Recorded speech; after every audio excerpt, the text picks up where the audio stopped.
साल 2025 केंद्रीय कर्मचारियों के लिए बड़े बदलावों का वर्ष रहा। इस साल का सबसे ऐतिहासिक फैसला 8वें वेतन आयोग के गठन को लेकर रहा, जिससे भविष्य में वेतन वृद्धि की राह साफ हुई। इसके अतिरिक्त सरकार ने यूनिफाइड पेंशन स्कीम को मंजूरी दी, जिसने पुरानी और नई पेंशन योजना के बीच संतुलन बनाने का काम किया।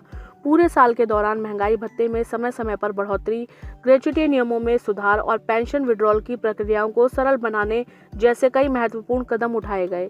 इन फैसलों ने न केवल कर्मचारियों की वर्तमान आय बल्कि उनकी रिटायरमेंट सुरक्षा को भी मजबूती प्रदान की है। साल 2025 केंद्रीय कर्मचारियों के लिए निर्णायक रहा, जहां 8वें वेतन आयोग का गठन कर इसकी कमान जस्टिस रंजना प्रकाश देसाई को सौंपी गई। इसकी सिफारिशें 1 जनवरी 2026 से लागू होने की उम्मीद है, जिससे फिटमेंट फॉर्मूले के आधार पर वेतन 2 गुना तक बढ़ सकता है।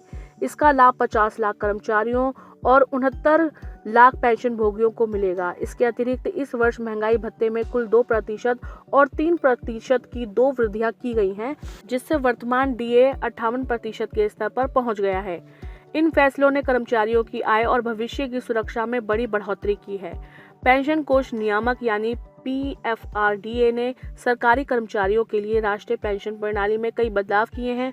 अब सरकारी कर्मचारी 85 वर्ष की उम्र तक NPS में बने रह सकते हैं, लेकिन उन्हें रिटायरमेंट पर 60% निकासी की ही अनुमति होगी और शेष 40% राशि एन्युटी खरीदने के लिए रखनी होगी। हालांकि अगर कोई सरकारी कर्मचारी समय से पहले इस्तीफा या हटाए जाने या फिर बर्खास्तगी के कारण NPS से अलग होता है, तो 80% राशि एन्युटी खरीदने में लगेगी और शेष को एक मुश्त निकासी के लिए निकाल सकते हैं। केंद्रीय कर्मचारियों के लिए एकीकृत पेंशन योजना 1 अप्रैल 2025 से प्रभावी हो गई थी। इसकी समय सीमा कई बार बढ़ाकर अब 30 नवंबर 2025 कर दी गई है। इस योजना की मुख्य विशेषता यह है कि 25 साल की सेवा पूरी करने वाले कर्मचारियों को रिटायरमेंट से पहले 12 महीनों के औसत मूल वेतन का 50% सुनिश्चित पेंशन के रूप में मिलेगा। इसके अलावा सरकार ने UPS से वापस NPS में लौटने के लिए वन वे स्विच की सुविधा भी दी है।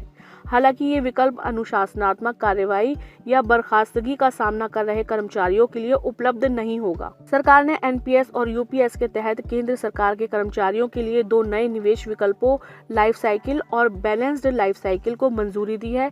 NPS और UPS के तहत केंद्र सरकार के कर्मचारी अब कई निवेश विकल्पों में से चुन सकते हैं। एक डिफॉल्ट विकल्प है जो समय समय पर पेंशन कोष नियामक और विकास प्राधिकरण द्वारा परिभाषित निवेश का डिफॉल्ट पैटर्न है।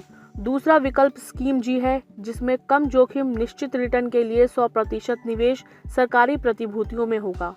तो कुल मिलाकर 2025 के ये निर्णय कर्मचारियों को बाजार आधारित रिटर्न और भविष्य की सुरक्षा के बीच चयन करने की आज़ादी देते हैं। जहां वेतन आयोग की सिफारिशें 2026 से जीवन स्तर में सुधार लाएंगी, वहीं UPS जैसी योजनाएं रिटायरमेंट के बाद सम्मानजनक जीवन सुनिश्चित करेंगी। निवेश के नए लाइफ साइकिल विकल्प युवाओं को अच्छा निवेश और बुजुर्गों को सुरक्षित रिटर्न का संतुलन बनाने में मदद करेंगे।